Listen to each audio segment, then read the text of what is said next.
السلام علیکم ورحمۃ اللہ وبرکاتہ. وعلیکم السلام ورحمۃ اللہ وبرکاتہ. نحمده ونصلی علی رسولہ الکریم. اما بعد فاعوذ باللہ من الشیطان الرجیم. بسم اللہ الرحمن الرحیم. جملہ تم نے جو آخری حصہ بلاگ پہ لکھا ہے ان کو ایکسپلین بھی کر دو، بلاگ کا بھی بتا دو. پڑھو. پیج 15 پہ ماذا يفيد الأمة علم كالبحار في السعة وكالجبال في العظمة والقلوب منه فارغة والجوارح منه خالية وأثره في الحياة مفقود. ماذا ينفع البشرية من علوم كالجبال وأعمال كالذر وسبب ذلك التفقه لغير الدين والتعلم لغير العمل وأكل الدنيا بالدين والتجمل بالعلم أمام الناس وفقد الإخلاص. اس میں بات ہو رہی ہے کہ آتھر کہہ رہے ہیں کہ علم چاہے کتنا بھی زیادہ ہو، چاہے سمندر کی واسٹنس ہو یا ماؤنٹینس کی گریٹنس ہو، چاہے اس کے برابر بھی علم ہو جائے اور وہ دلوں میں نہ اترے اور ہمارے باڈی پہ شو نہ ہو، ہماری لائف میں اس کو کوئی اثر نہ ہو، تو اس علم کا کوئی فائدہ نہیں ہے. انسان اس سے کوئی بینیفٹ نہیں لے سکتا اور وہ تب تک صرف انفارمیشن رہتی ہے جو آپ کے برین میں میموری فائل سٹور کرتی رہتی ہیں، بس وہ نالج نہیں بنتا. نالج صرف وہ ہے جو آپ کو ایکچولی افیکٹ کرے. انلیس آپ کے دل میں اترے، آپ اس میں بلیو کرو، آپ اس کو اتنا امپورٹنٹ سمجھو، آپ کی لائف اسے ایکچولی افیکٹ ہو. میں وہی سوچتی تھی کہ اتنی ترقی ہو رہی ہے اور سب کچھ ہے، لیکن اللہ تعالیٰ کو کوئی نہیں پہچانتا. مطلب یا تو انکار کر دیتے ہیں، اور اتنی سائنس کی ترقی اور ایوری تھنگ، اس کا اصل مقصد تو نہیں اچیو ہوا نا. پھر اس کی وجہ شاید یہی ہے کہ ہم بلیو نہیں کرتے. آج آپ دیکھیں کیا باقی ملکوں کو چھوڑیں، کیا پاکستان میں یونیورسٹیاں بھری ہوئی نہیں ہیں اسٹوڈنٹس سے؟ بھری ہوئی ہیں نا. صرف اسلامک یونیورسٹی جس کا نام بھی اسلامک ہے 25,000 اسٹوڈنٹس ہیں اس میں، 25,000. باقی یونیورسٹیوں کو تو ہم معاف کر دیتے ہیں، لیکن وہاں اسلامیات ایز اے سبجیکٹ بھی پڑھائی جاتی، کچھ پارے حفظ بھی کرائے جاتے ہیں. لیکن اس کے باوجود آپ دیکھیں کہ حالات کیا ہیں. جب میں نے یونیورسٹی جوائن کی تھی اس وقت ویمن سیکشن میں صرف 2 کلاسز ہوتی تھی، ایک کی تعداد 11 یا 12 تھی اور ایک کی 5 یا 6 تھی. آج کو مجھ سے ملنے گیسٹ آ گئے تھے اچانک، وہ اسلامی یونیورسٹی میں پڑھاتی ہیں. تو میں نے پوچھا کہ کتنے اسٹوڈنٹس ہیں آپ؟ انہوں نے مجھے بتایا کہ 25,000 اسٹوڈنٹس ہیں. اور آپ کو معلوم ہے کہ کسی بھی یونیورسٹی میں جانے والا کوئی بھی طالب علم کم از کم کتنا عرصہ وہاں لگاتا ہے؟ کم از کم 2 سال، اور یونیورسٹی میں تو 4 سال بھی لگتے ہیں. اور کتنی کتابیں پڑھی جاتی ہیں اور کتنی اسائنمنٹس اور کتنی ڈسکشنز، اور دنیا بھر سے اسکالرز آتے ہیں اور سب کچھ ہو رہا ہے. پھر دوسری یونیورسٹیوں میں آپ دیکھیں وہ بھی مسلمز ہیں، وہ بھی پڑھ رہے ہیں. پھر یہ نہیں کہ یہاں پڑھتے ہیں، پڑھنے کے لیے باہر بھی جاتے ہیں. بڑی بڑی ڈگریاں، ایک نہیں کئی ڈگریاں. اب تو ملٹیپل سبجیکٹس میں اسپیشلائزیشن بھی لوگ کر رہے ہیں. لیکن امت کی حیثیت سے حال کیا ہے ہمارا؟ کس قدر افسوسناک صورتحال ہے. اور اس کی اصل خرابی کیا ہے؟ یہی وجہ ہے.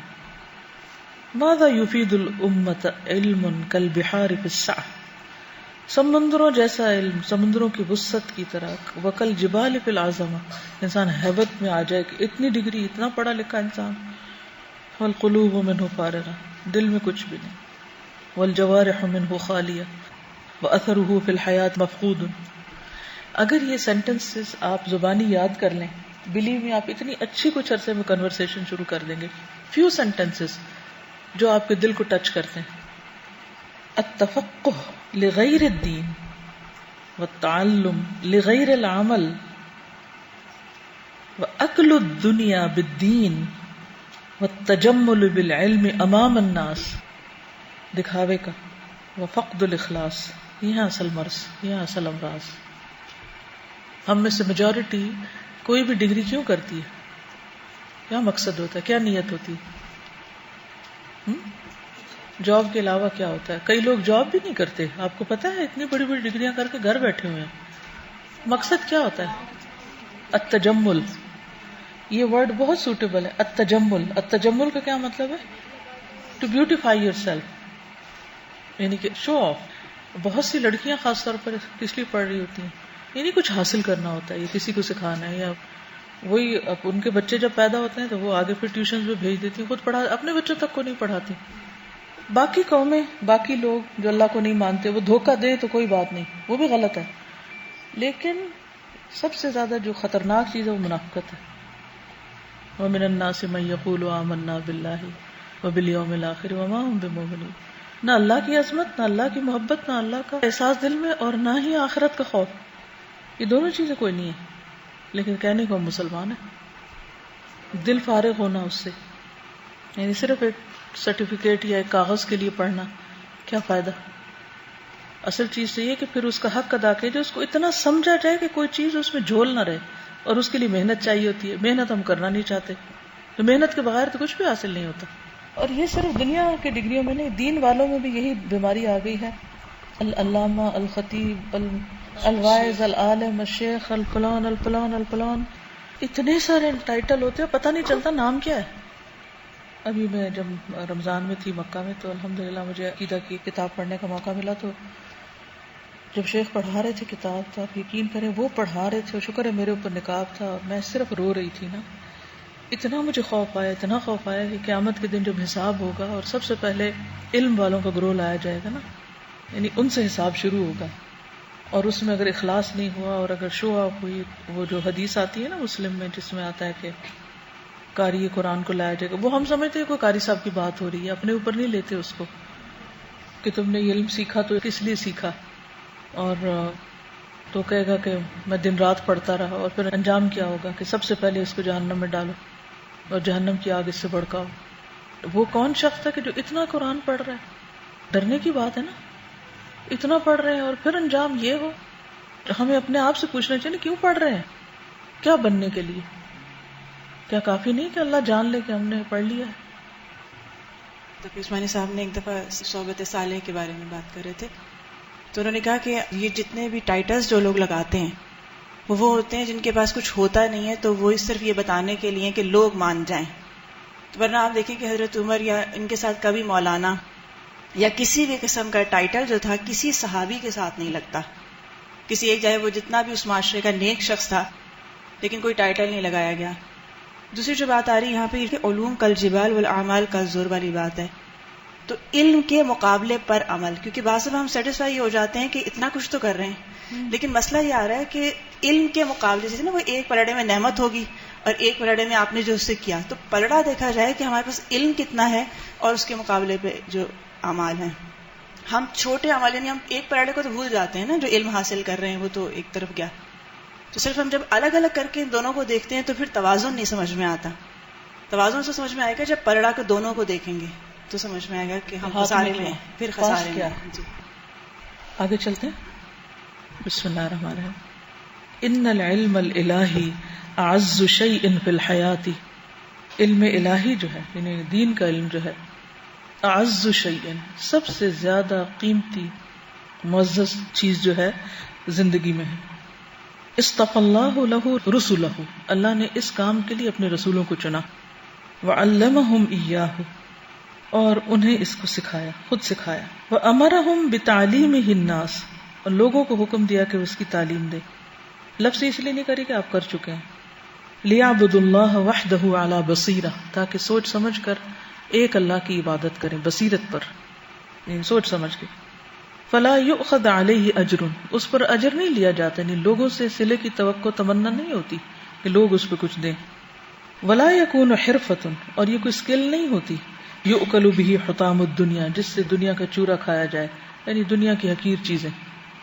ویباع فی الاسواق رخیصہ، اور وہ بیچا جائے سستے بازاروں میں، یعنی اس کی کوئی قیمت ہی نہ ہو. وتقتل بہ الاوقات الثمینہ، یا اس سے قیمتی اوقات قتل کیے جائیں، ٹائم کل کیا جائے. وَيُقَدَّمُ لِلنَّاسِ جِسْمًا بِلَا روح، اور آگے بھی دیا جائے ایک بس صرف جسم جس میں کوئی روح نہ ہو، مردے کی طرح، وہ ڈیڈ، وہ لیا جائے تو بھی اس کی کوئی وقت نہ ہو، اور جب دیا جائے تو بھی جیسے کوئی ڈیڈ چیز پاس آن کر رہے ہیں. یعنی قرآن کا علم، حدیث کا علم، سنت کا، ان سب چیزوں کا وہ بے جان لاشیں کی طرح بس لوگ ایک دوسرے کو دے رہے ہیں. ان کے اندر کوئی جان نہیں، کوئی روح نہیں، کوئی سپارک نہیں، کوئی اس کے اوپر عمل نہیں، کہ اس کی قدر و قیمت نہیں. وہ اناء بلا ماء، اور ایسا برتن جس میں پانی کوئی نہیں. وہ الفاظ بلا معنی، الفاظ بولے جا رہے ہیں، الفاظ پہ بڑی توجہ ہے لیکن اس کے اندر کوئی معنی نہیں ہے، مفہوم نہیں ہے. فمتى يشد العبد ركائبه الى الرحمن، جس وقت انسان اپنی سواری رکائب رحمان کی طرف لے جاتا ہے، وقد افسد الاعداء علیہ نیته واعماله واوقاته، اور دشمنوں نے اس پر اس کی نیت اور اعمال اور اوقات جو ہیں ان کو بگاڑ دیا ہو. یہ جو نیت ہے وہ اعمال ہو، یہ دشمن کی نیت اور اعمال اپنے اس کی مسلمان کی. فمتا یشد، تو کب ہوگی یہ بات کہ انسان اپنی سواری رحمان کی طرف لے جائے، یعنی اپنا قبلہ درست کرے، اپنی نیت درست کرے، اپنا رجوع اللہ کی طرف کرے اور ادھر چلنا شروع کر دے. یعنی یہ کیسے ممکن ہے کہ نیت بھی خراب ہے اور اوقات کا بھی صحیح استعمال نہیں اور اعمال بھی درست نہیں اور جا رہے ہیں رحمان کی طرف. تو بالکل وہی بات جو میں نے آج اپنے صبح نواسے کو کہی. میں نے کہا بتاؤ آج کتنا قرآن پڑھا؟ تو اس نے کہا آج نہیں پڑھا. میں نے کہا کل؟ کہتا کل وہ ہم بہت تھک گئے تھے تو اس لیے، تو آج ہم اتنا پڑھیں گے، 3 صفحے پڑھیں گے. میں نے کہا نہیں، کل کی تو فرشتے لے گئے عمل اور وہ خالی پلیس چلی گئی نا. تو میں نے کہا کہ تمہارا کیا خیال ہے کہ تم اللہ سے ملاقات کرو گے تو اللہ تعالیٰ کہے گا آؤ میں تم کو انعام دیتا ہوں اس لیے کہ تم نے فلاں دن کام کیا ہی نہیں تھا. تو یہ کیسے ہو سکتا ہے؟ انعام کیسے مل سکتا کام نہ کرے؟ اور ہر دن اسپیشل ہوتا ہے، ہر دن کا الگ کام ہوتا ہے. اس دن اگر نہیں کیا تو وہ دن تو خالی چلے گئے کاغذ، اس دن تو ایبسنٹ لگ گئی اللہ کے پاس. اور پھر اس طرح تو عادت ہو جاتی ہے، پھر اگلے دن بھی انسان کو اور بہانہ کر لیتا، اگلے دن کو اور کرنے والا کام نہیں کرتا اور رہ جاتا ہے.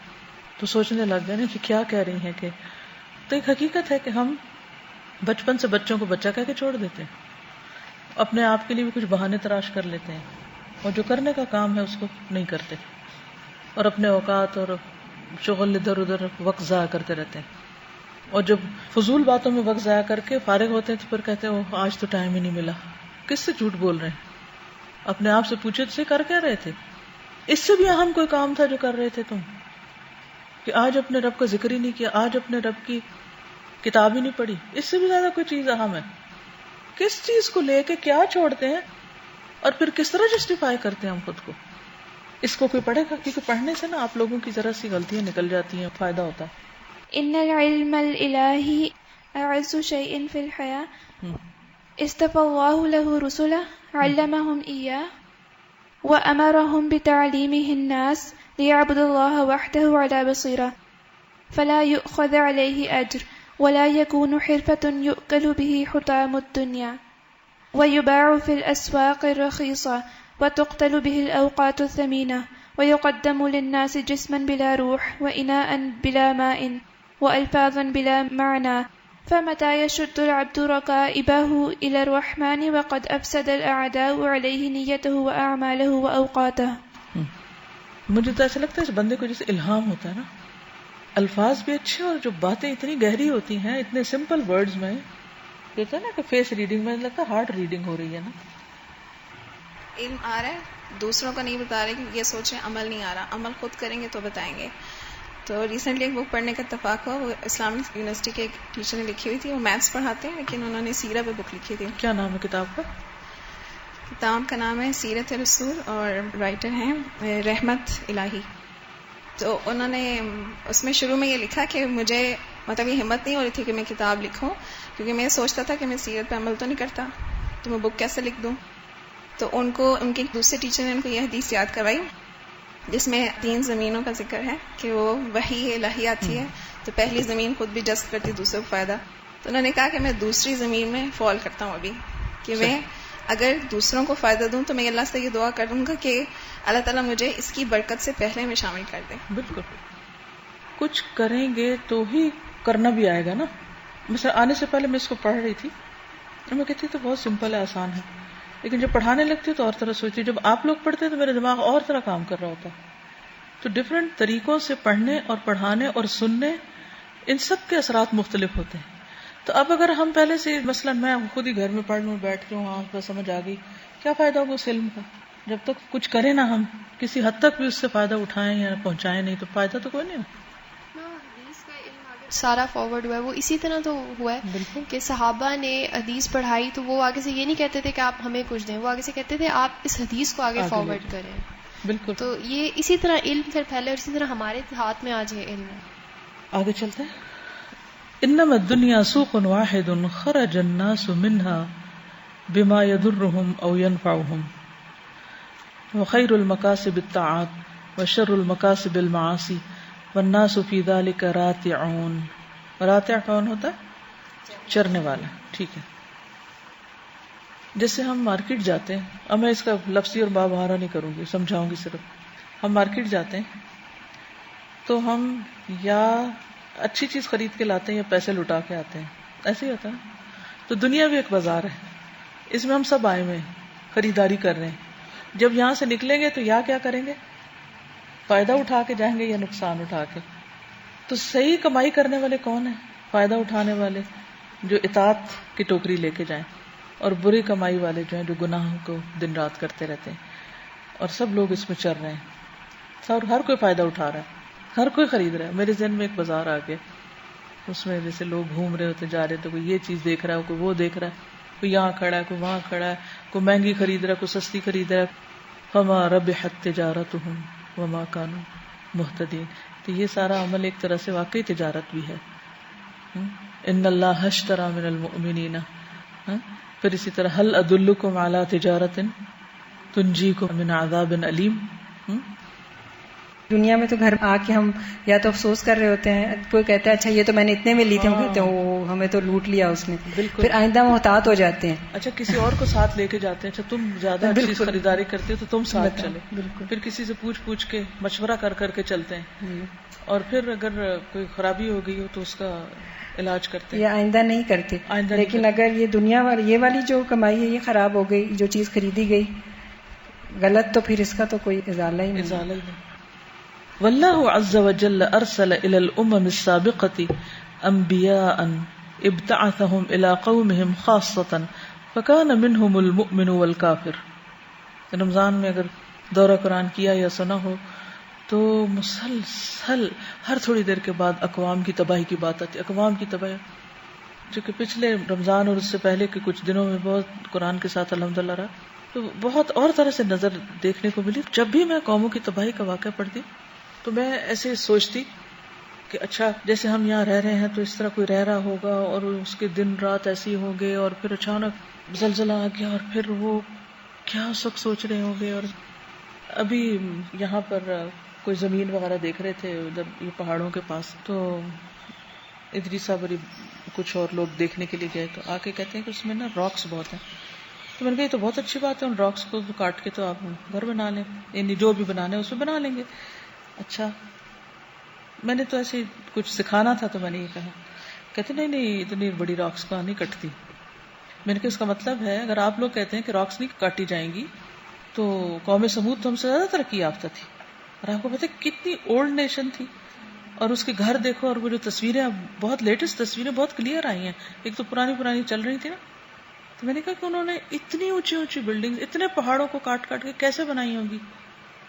لیکن میں نے کہا ان کا انجام کیا ہوا تھا، کیا چیز مسنگ تھی. کیونکہ اللہ سبحانہ وتعالی سورہ ابراہیم میں کہتے ہیں نا لا یعلمہم الا اللہ. کئی بستیاں ایسی اللہ کے سوا جانتا ہی کوئی نہیں کون آیا کون گیا. تو آپ دیکھیے کہ ہم کیا سمجھتے اپنے آپ کو، تو وہ بھی ہماری طرح اٹھتے ہوں گے، بیٹھتے ہوں گے، فخر کرتے ہوں گے، یہ بنا لیا وہ بنا لیا، ہم جیسا کون. عاد تو کہتے تھے کہ من اشد منا قوہ، تو ان میں بھی کوئی مومن تھا کوئی کافر تھا، بچے کون. اتنی نصیحتیں ہیں، اتنی مثالیں گزر چکی. ثم انه سبحانه بعث نبيه المصطفى المختار من جميع ولد آدم محمدا صلی اللہ علیہ وسلم وارسله الى جميع الثقلين الانس والجن. پھر اللہ نے نبی صلی اللہ علیہ وسلم کو بھیجا جنوں انسانوں کی طرف. ثقلین کہتے ہیں نا دو بوجھ. فختم به الرسل ونسخ بملته جميع الملل. کیا معنی اس کا؟ آپ کی امت کے ذریعے پچھلی امتوں کے پاس جو کچھ تھا اس کو منسوخ کر دیا، اب کوئی اور امت نہیں، یعنی کہ آپ ہی کی امت نجات یافتہ ہے. وارسله الى خير الامم وهي هذه الامه باحسن الشرائع وهي الاسلام وانزل عليه احسن الكتب باحسن اللغات وهي العربيه. کوئی بتائے گا کیا کہا گیا؟ کہ پہلی ساری شریعتیں منسوخ ہو گئیں اور اب سب سے بہترین امت کی طرف بہترین رسول کو بھیجا، اور ان کی شریعت بھی بہترین ہے جو اسلام ہے، اور ان کی کتاب بھی بہترین ہے، اور وہ بہترین زبان میں ہے جو عربی ہے. گڈ. آگے چلتے ہیں. وخصه سبحانه بهذا الدين الكامل والنعمة التامة واصطفاه على جميع الأنبياء والرسل فهو سيد الأولين والآخرين واتخذه خليلا ورسولا فلا نبي بعده ولا شريعة بعد شريعته إلى يوم القيامة. ولما كانت الدنيا ليست بدار قرار ولكنها دار ابتلاء واختبار ومجاز إلى دار الخلود وتبين أنه لا فائدة في الدنيا إلا بالإيمان بالله والعلم بما أمر الله ورسوله به والعمل به وتعليمه الناس في مشارق الأرض ومغاربها ودعوة الخلق إليه حتى لا تكون فتنة ويكون الدين كله لله. نعم، کون بتائے گا؟ چلیے آپ بتائیے. میں اس لیے چاہتی ہوں کہ تھوڑا سا آپ کو کانفیڈینس ملے گا، کیونکہ جو سمجھ آنا ایک چیز ہوتی ہے اور پھر آگے اس کو ایکسپریس کرنا، بیان کرنا دوسری چیز ہوتی ہے. تو انسان کی خصوصیت کس بنا پر ہے؟ صرف سمجھنے کی بنا پر یا بیان کی وجہ سے؟ بیان. تو بیان کرنے کی کوشش کیا کیجیے، چاہے اکیلے میں اپنے آپ کو بیان کریں لیکن کوشش کیا کریں. جو دنیا ہے وہ گھر ہے، ایک آزمائش ہے اور ایک ٹیسٹ ہے، اور یہ ایکچولی ایک پل ہے دارالخلود تک، یعنی کہ آخرت تک. یہ چیز واضح ہو گئی ہے کہ دنیا میں اللہ پر ایمان کے بغیر کوئی فائدہ نہیں ہے، اور اس علم کے بغیر جو اللہ تعالیٰ نے حکم دیا اور رسول نے حکم کیا اور اس پر عمل کرنے کے بغیر کوئی فائدہ نہیں ہے. اور لوگوں کو اس کی تعلیم دینا دنیا کی کارنرز تک، اور قلوب کو اس کی دعوت دینا یہاں تک کہ کوئی فتنہ نہ رہے، اور جو دین ہے وہ اللہ تعالیٰ کے لیے سارا. یہ ہے اصل ٹارگیٹ، حتی یکون الدین کلہ للہ، سب انسانوں تک پیغام پہنچائے. الدین کلہ للہ کا یہی مطلب ہے نا کہ اسلام غالب آ جائے. کافر تو رہیں بے شک لیکن وہ غلبے میں نہ ہوں، ان کی سپیورٹی نہ ہو. بالکل. لیکن آج دیکھیں نا ہم کتنے گناہگار ہیں اس اعتبار سے کہ ہم اس پہ راضی ہو گئے کہ ہم جہاں ہیں اور جیسے بھی ہیں کوئی فرق نہیں پڑتا. یعنی ہماری اسٹرگل اس وقت تک ختم ہو ہی نہیں سکتی، ہونی ہی نہیں چاہیے جب تک یہ مقصد نہ ہم اچیو کر لیں. کام نہیں ختم ہوا، کام تو پھر بھی نہیں. صحابہ کرام کو چین سے بیٹھ گئے تھے. جو انہیں بات کہی ہے نا کہ دنیا میں کوئی فائدہ نہیں ملتا اگر ایمان نہیں ہے آپ کے پاس. تو میں میڈیکل ایک رپورٹ پڑھی تھی کہ جو لوگ کہیں بھی کسی بھی ریلیجیس چیز کے ساتھ منسلک ہوتے ہیں نا، وہ بہت کم بیمار ہوتے ہیں، اور ان کے کیونکہ ان کا سپورٹ گروپ ہوتا ہے تو وہ ایسی ڈرگز اور الکوہلک چیزوں میں بھی بہت کم پڑتے ہیں. تو اگر دیکھا جائے تو آخرت کے لحاظ سے بھی فائدہ اور دنیاوی لحاظ سے بھی فائدہ. میں بہت گھبراتی ہوتی تھی کسی کے سامنے بات کرنے سے، تو میری ماما کی فرینڈ تھی، انہوں نے مجھے کہا کہ سوچا کرو کہ یہ جو اگلا بندہ ہے اس نے بھی نہیں رہنا اور میں نے بھی نہیں رہنا. اور اس چیز نے اتنی ہمت بڑھائی کہ جب کسی نے رہنا نہیں ہے اور جو دین ہے وہ اللہ کا قائم رہنا ہے، تو پھر ہمیں کسی چیز سے ڈرنا نہیں چاہیے. بالکل. ہر لفظ دیکھا جائے نا تو وہ ایک علیحدہ اپنی ایک تفسیر پوری ایک لفظ میں ہے نا. اور پھر آگے جو وہ کہہ رہے ہیں نا کہ یہ دار الابتلاء والاختبار والی جو بات ہے، کیونکہ ہوتا ہے کہ جیسے کچھ کرنے لگتے ہیں تو اتنے لوگوں کی فورس اور وہ معاشرہ ماحول اور ایک دم اختبار آ جاتا ہے نا، تو ہم اس پہ گھبرا جاتے ہیں. ہم کہتے ہیں شاید بس یہ اسموتھ ہوتا تو ہم بہت اچھے متقی بن سکتے تھے، اگر نہ مسئلہ یہاں سارا. تو انہوں نے پہلے بتا دیا کہ بات یہ ہے کہ یہ دار الابتلاء ہوگا. اور آگے جو کہہ رہے ہیں نا کہ ایسی دنیا کا کوئی فائدہ نہیں جس میں ایمان نہ ہو، اور ایسے علم کا کوئی فائدہ نہیں جو اللہ کے حکم کے مطابق نہ ہو. اب ہمارے یہاں جتنی فیلڈز ہیں یا جتنے ہمارے یونیورسٹی کے سبجیکٹس ہوتے ہیں تو اس میں جو آپ اکثر بھی کہتی ہیں کہ جب ایک قدم اٹھائیں تو دیکھ لیں کہ دوسرا کہاں پڑے گا جب بھی کوئی چوائس کرنے لگیں. تو یہ جو اہم بات ہے نا، العلم بما امر اللہ، کہ علم وہ ہی کام آئے گا جو اللہ کے حکم کے مطابق، اور عمل وہ کام آئے گا جو اس حکم کے مطابق. اور تعلیم بھی وہی جو دوسروں کو دینی ہوگی، وہی اس کا اجر ہوگا جو اس کے مطابق، وہ بھی اس کے مطابق. پھر دعوت بھی وہی ہوگی قبول جو اس کے مطابق. اس وقت یعنی دعوت اس وقت تک کرنا پڑے گا. یعنی جو بھی بیس کرے گا وہ پہلے یہ دیکھنا پڑے گا کہ ہم کرنے کیا جا رہے ہیں، اگلا قدم کہاں پر، اگلا قدم کہاں پر، نتیجہ کیا نکلے گا اس کا. یہ کیسے میں نے سارے ایک ساتھ لنک کیا. بالکل. لذا فكل ما يتنافس فيه الناس من امور الدنيا وملاحقة الشهوات واتباع الأهواء وعبادة المال كله غرور وباطل يعرض العبد للعقوبة والألم ويملأ قلبه بالوحشة والحسرة في الدنيا والآخرة. ولذا فكل ما يتنافس فيه الناس من امور الدنيا، کیا مطلب؟ جن چیزوں میں بھی کمپٹیشن ہو رہے ہیں اور اس کے پیچھے خواہشات کے پڑے ہوئے ہیں، وعبادت المال، مال کے بندے بنے ہوئے ہیں، عبد المال بنے ہوئے ہیں، سب دھوکا اور باطل جانے والا ہے. یعنی یہ انسانوں کو پیش کرنے یعرض العبد پیش کر رہے ہیں لوگوں کو کس کی طرف سزا اور تکلیف آخرت کی اور دنیا میں وحشت اور حسرت دنیا میں بھی اور آخرت میں. جب کبھی دل گھبرانے لگے دل پریشان ہو یا دل میں چین نہ ہو بے چینی ہو یا کوئی بے قراری ہو تو ہمیشہ سوچے کیوں ہے واٹس رانگ کہاں غلطی کی ہے میں نے اور پھر دیر نہ لگائیں استغفار کرنے میں ذرا دیر نہ لگائیں. آج ہی میں نے ایک حدیث پڑھی تھی صبح کہ استغفار جو ہے استغفر اللہ الذی لا الہ الا هو الحی القیوم واتوب الیہ ایسا کلمہ ہے کہ جس سے بڑے بڑے گناہ معاف ہو جاتے ہیں حتیٰ کہ انسان اگر میدان جنگ سے بھی بھاگا ہوا ہو نا یعنی جو تولی عن الزحف تو وہ بھی معاف ہو جاتا ہے. استغفار میں اتنی ہوپ ہے انسان کے لیے. تو یہ نہیں ہو سکتا کہ ہماری پریشانی کسی وجہ کے بغیر ہو.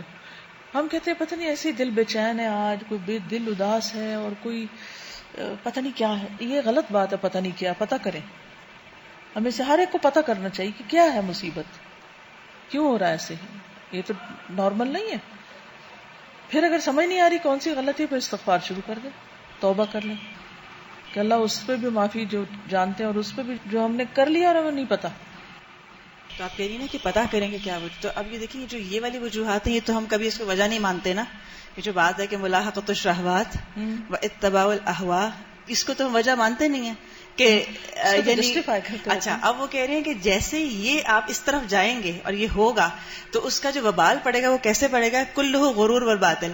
لیکن جب وہ پتہ چل گیا آپ کو کہ آپ اس میں انوالو ہیں تو اس کا وبال کیسے پڑتا ہے کہ انسان جو ہے وہ عقوبت اور الم بھی محسوس کرنے لگتا ہے اپنے اندر.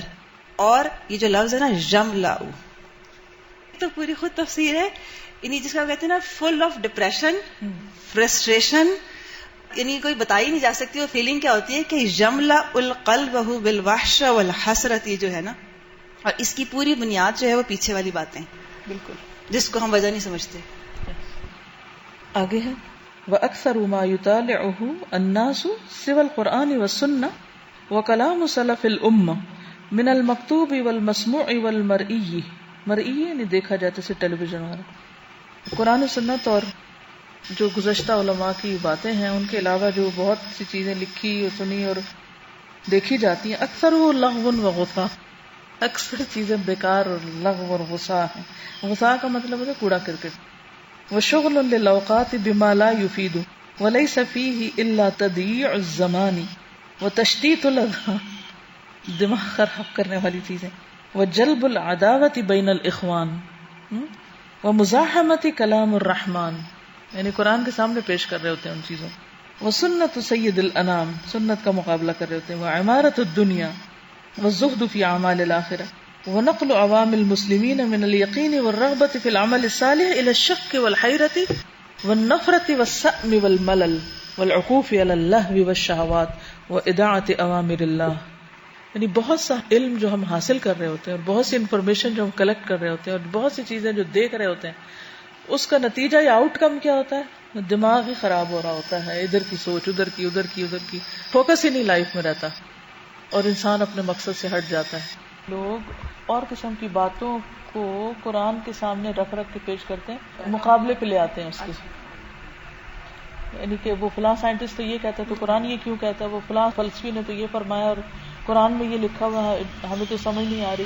یعنی باقیوں کی باتیں پھر اتنی دماغ پہ غالب آتی ہیں کہ قرآن ان کی نظر میں ایک چھوٹی چیز لگنے لگتا ہے. جسے یہاں پہ بتایا نا کہ اکثر لغو و غصہ جو انہوں نے دنیاوی علم بھی لیا ہوتا ہے وہ اس لیے نہیں لیا ہوتا کہ اس سے فائدہ ہو بلکہ بہتری حاصل کیونکہ نفع مند علم کو تو اسلام نہیں منع کرتا لیکن وہ اس لیے تھوڑی حاصل کیا ہوتا ہے. وہ بھی بہت سے لوگ بہت سی چیزیں اس لیے سیکھتے ہیں کہ دوسروں کو مقابلہ کر سکیں بحثوں میں آگے بڑھ سکیں. خصوصاً ان کا اشارہ ان اسلامی علوم کی طرف ہے جس سے لوگوں میں بہت کنٹروورسیز لڑائی جھگڑے فتنہ فساد مقابلہ بازی شروع ہوئی جو لیٹر پیریڈ میں مسلمانوں کے اب فقہ کے اوپر اتنی زیادہ توجہ ہو گئی کہ اصل ٹیکسٹ اور اصل قرآن اور سنت جو پیچھے آج بھی آپ دیکھیں مسلمانوں کا حال ہی ہے کہ قرآن پر اتنی توجہ نہیں ہے جتنی دوسرے علوم پر ہے.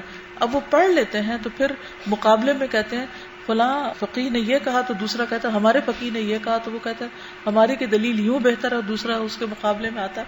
اور پھر اگر قرآن کی کوئی سنت کی بات سامنے لائی بھی جائے تو اس کو یہ کہہ کے کہ ہمارے عالم کی سوچ زیادہ اچھی ہے کہ جس نے اس کو اس طرح سمجھا ہے.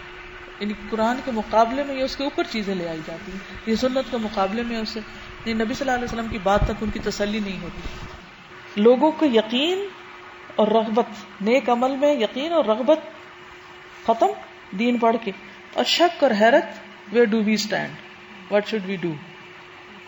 اور مجھے ینگر جنریشن سے اس بات کا بہت ڈر لگتا ہے کیونکہ when I was young, تو میں نے جب یہ پڑھنی شروع کی جیسے فقہ کی کتابیں وغیرہ, تو اس میں جب بہت زیادہ اوپینینز آتے تھے نا, اس نے یہ کہا, اس نے, میں کہتی تھی پھر اس کا مطلب جو مرضی کر لو یا یہ کہ کچھ بھی نہ کرو. اور جیسے نا دین سے آہستہ آہستہ جیسے میں دور ہونے لگ گئی. تو یہ اللہ کا کرم تھا کہ چونکہ قرآن سے ایک محبت تھی, اس کی طرف آئی تو پکڑے رکھا اللہ نے, ورنہ ہمیں اصل میں دیکھنا ہے کہ قرآن و سنت کیا کہتی ہے. کیونکہ جتنی زیادہ باتیں, جتنی زیادہ بحثیں, اتنا ہی اصل سے پھر بندہ ہٹنے لگتا ہے بعض اوقات. یہ چیز پھر ہیرو ورشپ کی طرف لے جاتی ہے, جس کو آپ بڑا کر دیتے ہیں, پھر اس کی غلط باتوں کو بھی صحیح کرنے میں جسٹیفیکیشن دینے لگتے ہیں, اور باقیوں کو آپ چھوٹا کر دیتے ہیں, اور پھر اصل سے ہٹ جاتے ہیں. جو مقصد ہے دین کا, یہ روح ہے, وہ ختم ہو جاتی ہے. آگے لذا کان افضل ما تنفق فیہ الانفاس, اس لیے بہتر یہ ہے کہ اپنی سانسیں جس کام میں لگائی جائیں, بہترین چیز ہے. تنفق فیہ یعنی اپنی زندگی کے لمحے, ہر سانس کیا ایک لمحہ ہے. وتشتغل به الامة وتصرف له الافکار والاوقات, جس پہ اوقات اور افکار لگائے جائیں, وقت لگایا جائے. هو طاعت اللہ ورسولہ واحیاء سنن الحق فی کل مکان واماتۃ طوالع الفجور والبدع, فجور اور بدعت کے جو طلوع ہونے کی جگہیں متانے, ان کی بے کنی کی جائے. ببیان ما یرجو به المرء العاقل ہدی الخلق وانقاذهم من حیرۃ الشک وظلمۃ الباطل. یہ کیسے ہوگا؟ ببیان, بیان کرنے سے. ٹھیک ہے, ما یرجو به المرء العاقل, عقل مند شخص جس سے امید رکھتا ہے, ہدی الخلق وانقاذ من حیرۃ الشک وظلمۃ الباطل, یعنی اخلاق اور شک اور ظلمات سے باطل کے نکل کے, اخراجہم باذن اللہ من الظلمات الى النور ببیان الحق الذي امر اللہ به وہدایت الناس الى الصراط المستقیم كما قال سبحانه ومن احسن قولا ممن دعا الى اللہ وعمل صالحا وقال اننی من المسلمین. وقال النبی صلی اللہ علیہ وسلم من دعا الى هدى كان له من الاجر مثل اجور من تبعه لا ينقص ذلك من اجورهم شيئا ومن دعا الى ضلالة كان عليه من الاثم مثل آثام من تبعه لا ينقص ذلك من آثامهم شيئا. ومن وفقه الله تبارك وتعالى لبيان ما تضاعف فيه الأجور ويهتدي بسببه الجاهل والمغرور ويستنير بنوره العاقل الرزين وقد عرضه الكريم لخير كثير وامتن عليه بتزايد الأجر وهو في التراب رميم. سبحان اللہ. کیا سمجھ آئی؟ لوگوں کو اللہ کی طرف بلایا جائے, ٹھیک ہے, اور اس میں ایک آیت دے دی, ایک حدیث دے دی, یعنی اس کو بیان کیا جائے, علم حق کو آگے بڑھایا جائے. اچھا, تو جس کو اللہ توفیق دے دے اس کام کی, اس کے لیے کیا ہے جو کرنے لگ جائے. مثلا آپ میں سے کوئی یہ کرنے لگ جائے جو اللہ نے کہا ہے, جتنے لوگ بھی فالو کریں گے سب کا اجر بھی. yes. یعنی وہ کام جس سے جاہل ہدایت پا جائے اور مغرور بھی, جو دھوکے میں پڑا ہوا ہے, وہ حقیقت کی آنکھ کھول لے, اور عقل مند کی اس نور سے چمک اٹھے, روشن ہو جائے. اور جو کریم انسان ہے, مختلف لیولز ہوتے ہیں نا لوگوں کے, تو جو ہدایت کی بات ہوتی ہے وہ ہر ایک کو فائدہ دیتی ہے, اور ہر ایک کو اس کے لیول کے مطابق. ایک عام بندے سے لے کے وہ زبردست اوپر تک کے جو انٹلیکچوئلز اینڈ ٹیلنٹڈ اور جو بھی ہیں, ان سب کو ان کی حیثیت کے مطابق فائدہ دیتی. وامتن علیہ بتزاید الاجر وہو فی التراب رمیم. بیان کرنے والا, اس کو اللہ نوازے گا کس سے؟ بتزاید الاجر, اس کا اجر ملٹی پلائی ہوتا رہے گا. حالانکہ اس کی ہڈیاں مٹی میں گل چکی ہوں گی, لیکن اجر, کیونکہ وہ ہدایت آگے آگے آگے آگے پھیلتی جا رہی ہے, وہ مر کے جا چکا ہے, لیکن اس کا اجر ابھی بھی بڑھ رہا ہے. کتنی زبردست بات ہے نا. کوئی دنیا میں بزنس اتنا پروفیٹیبل نہیں جتنا صرف اللہ کی رضا کے لیے, اللہ کی خاطر, بغیر کسی دنیاوی لالچ یا فائدے یا شہرت یا کسی بھی چیز کے, لوگوں کو خیر کی بات آگے پہنچانا ہے. اس کے لیے تو مچھلیاں بھی دعائیں کرتی ہیں اور چیونٹیاں بھی دعائیں کرتی ہیں اور ساری مخلوق خیر خواہ ہوتی ہے ایک طرح سے.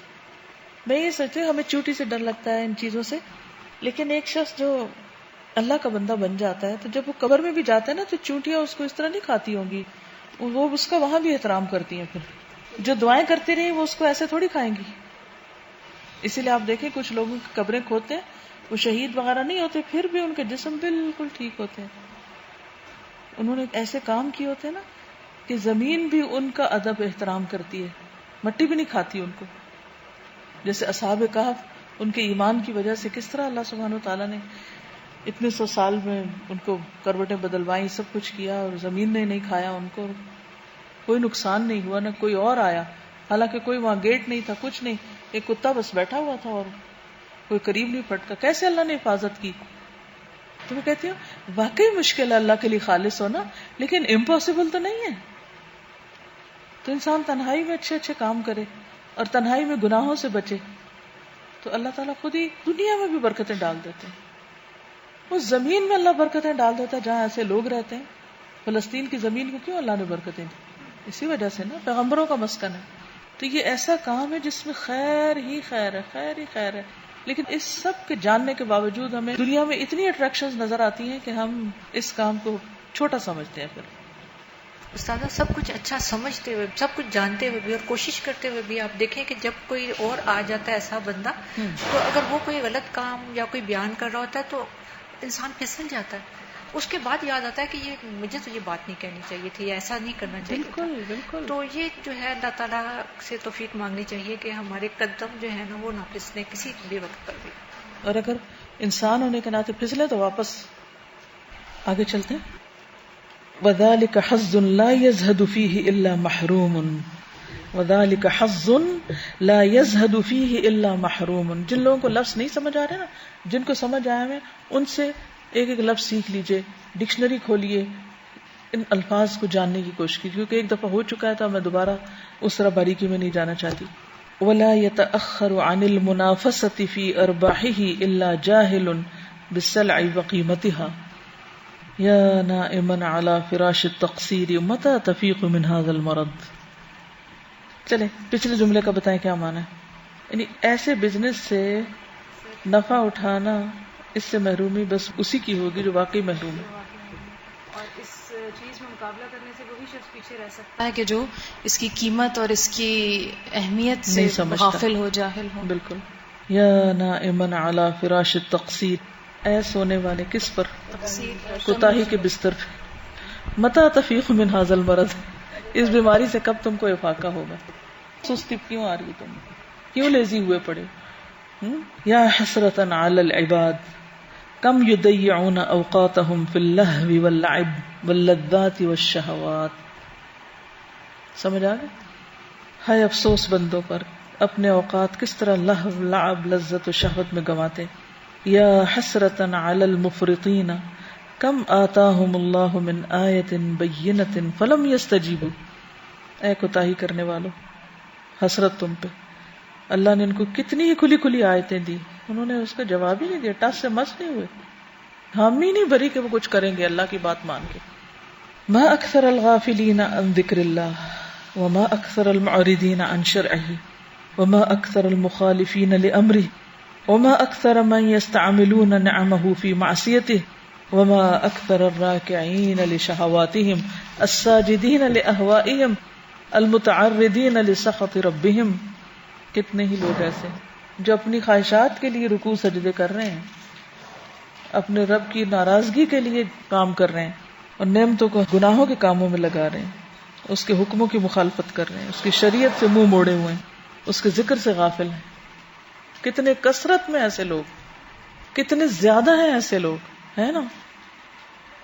وَلَوْ كُنَّا نَمْلِكُ أَن نَّمْسِكَ بِقَلْبٍ غَافِلٍ فَنَهُزُّهُ هَزًّا عَنِيفًا حتى لا يتردى في أودية الهلاك والخسران لفعلنا ولو كنا نملك أن نفتح العيون المغمزة جفونها عن طريق الحق حتى لا تسقط في الحفر لفعلنا. ہمارے بس میں ہوتا ہے کہ ایسے دلوں کو پکڑ کے جھٹکے ہم جھٹکتے ہیں, اور ایسے لوگوں کو ہلاکت کے گڑھے میں گر رہے ہیں ان کی آنکھیں کھول سکتے ہیں کہ آنکھیں بند کر کے وہ کدھر جا رہے ہیں, کہاں دوڑے جا رہے ہیں غلط کاموں کی طرف, تو ہم ضرور ایسا کرتے ہیں. ایک حقیقت ہے جس کو واقعی سمجھ آ جاتی ہے نا, وہ آرام چین سے نہیں بیٹھ سکتا کہ وہ کچھ نہ کرے. پھر وَلَكِنَّ الْقُلُوبُ بِيَدِ اللَّهِ يُقَلِّبُهَا كَيْفَ يَشَاءُ وَهُوَ الْعَالِمُ وَحْدَهُ بِمَنْ يَصْلُحُ لِلْكَرَامَةِ وَمَنْ يَصْلُحُ لِلْإِهَانَةِ وَحَسْبُنَا الدَّعْوَةَ وَالْإِشَارَةَ وَالتَّصْرِيحُ بِالْمَوَدَّةِ وَالْمَحَبَّةِ. ہم تو بس اشارہ ہی کر سکتے ہیں, سمجھا ہی سکتے ہیں. وَالتَّلْوِيحُ بِالنَّصِيحَةِ مع حسن الادب وخالص الدعاء بالهداية والله بكل شيء عليم يختص برحمته من يشاء ويهدي من يشاء الى صراط مستقيم. میں سوچ رہی تھی کہ حضرت ابو بکر رضی اللہ عنہ کے بارے میں آتا ہے نا کہ انہوں نے ساری زندگی اپنے اتنے زیادہ اعمال کیے کہ حضرت عمر ان سے حسرت کرتے تھے. ایک دفعہ یہ ہم مسلم ہیروز پڑھے تھے تو ہماری باجی نے کہا تھا کہ دیکھیں انہوں نے وہ سارے کام کیے, لیکن جو وہ حضرت عمر کو اس کے بعد خلیفہ بنا گئے نا, وہ سارے کام جو حضرت عمر نے کیے ہیں وہ صرف ایک کام کی وجہ سے جتنے کام حضرت عمر نے کیا اس کا سارا ثواب حضرت ابو بکر کو جاتا ہے. وہ ایک کام ہے, لیزینس کی وہاں پہ چھوٹا سا کام ہوتا ہے, صرف لیزینس کا ہوتا ہے, رائٹ ٹائم پہ رائٹ فیصلہ, اس میں دیر نہ لگانا. اب صبح سے ہماری ایک اسٹوڈنٹ ہے, 2005 میں میری اسٹوڈنٹ تھی, اتنے عرصے سے میرا کوئی تعلق نہیں ان سے ہوا, میرا کہیں میلنگ لسٹ میں نام ہوگا. آج صبح سے ان کی 3 میلز آ چکی, کیونکہ میرے موبائل پر وہ ہے تو میں جیسے راستہ چلتے ہوئے تھوڑا سا بھی کوئی کام ہو, چائے پی رہی ہوں کچھ, تو میں ساتھ ساتھ لوگوں کو رپلائی کر دیتی ہوں, چلو ہو سکتا ہے میرا کوئی حصہ پڑ جائے اس میں.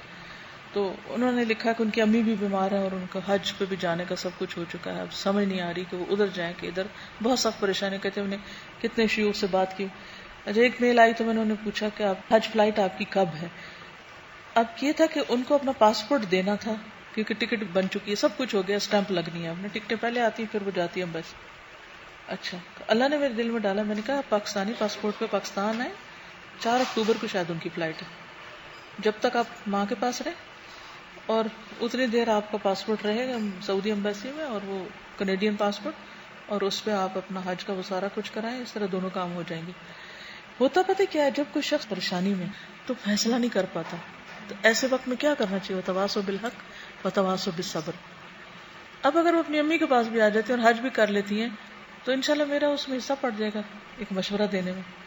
تو یہ چیز پھر انسان کے ماتھے پہ بل نہیں آنے دیتی کہ لو اب بار بار کو مجھے یہ کہہ رہا ہے, مجھے یہ بتا دو, وہ کر رہو, جو استطاعت میں ٹھیک ہے, ہم نعوذ باللہ کو خدا نہیں کہ ہم ہر ایک کے کام آ سکتے, لیکن اگر اللہ نے کہیں موقع دیا نا تو اس میں نہ سستی کرے انسان.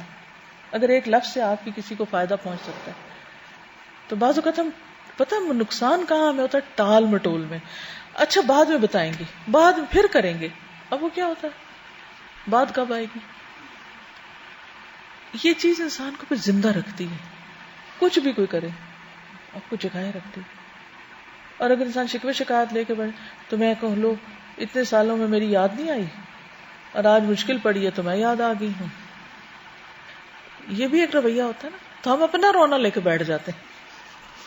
مقصد پہ ہمیشہ فوکس رہنے کی اور اللہ سے دعائیں مانگ مانگ کے رہنا چاہیے. ہمارے بس میں کچھ نہیں ہے, اللہ ہی توفیق دیتا ہے, توفیق مانگتے رہنا چاہیے کہ اللہ ضائع نہ ہو ہم. اسی لیے حضور صلی اللہ علیہ وسلم جو دعا مانگتے اللہم انی اعوذ بک من الہم والحزن والعجز والکسل لکھ کے لگا لیں کہیں, اور جاتے پڑھیں اگر سمجھیں کہ مشکل پڑ رہی. اللہ کے ہاتھ میں سب کچھ. بعض اوقات بندے 100 باتیں بھی کریں نا, نہیں سمجھ آتی کیا کرنا ہے, کیونکہ جو کام اللہ کے لیے کرنا ہے اس کی ہدایت بھی اللہ ہی دے گا, وہ راستہ بھی وہی دکھائے گا. اللہ ہم کو ہدایت دے, اللہ معاف کر دے بس. تو انشاءاللہ تعالیٰ آپ لوگ تھوڑی سی تکلیف اگر کر لیں گے نا تو بہت جلدی آگے بڑھ جائیں گے, پھر زیادہ پیجز پڑھ سکیں گے. ہم 2 پیجز سے آگے نہیں جا پا رہے. گھر سے اس کو دہرائیے, جیسا بھی آتا ہے دہرائیے. لینگویج آتی ہی بار بار پڑھنے سے, کیونکہ بچہ آپ دیکھیں ایک لفظ جب 20 دفعہ بول لیتا ہے تو پھر بولنے لگ جاتا ہے. آپ لوگ بھی اس کو تھوڑا سا کریے تو انشاءاللہ پھر اس کا فائدہ یہ ہوگا کہ پھر یہ کتاب خود بھی پڑھ لیں گے آگے سے جو ہے, اور اس جیسی اور بھی. ابھی تو مقدمہ پڑھے, کتاب تو شروع نہیں ہوئی. اوکے, جزاکم اللہ خیرا. سبحانک اللہم و بحمدک, اشہد ان لا الہ الا انت, استغفرک و اتوب الیک. السلام علیکم و رحمۃ اللہ وبرکاتہ.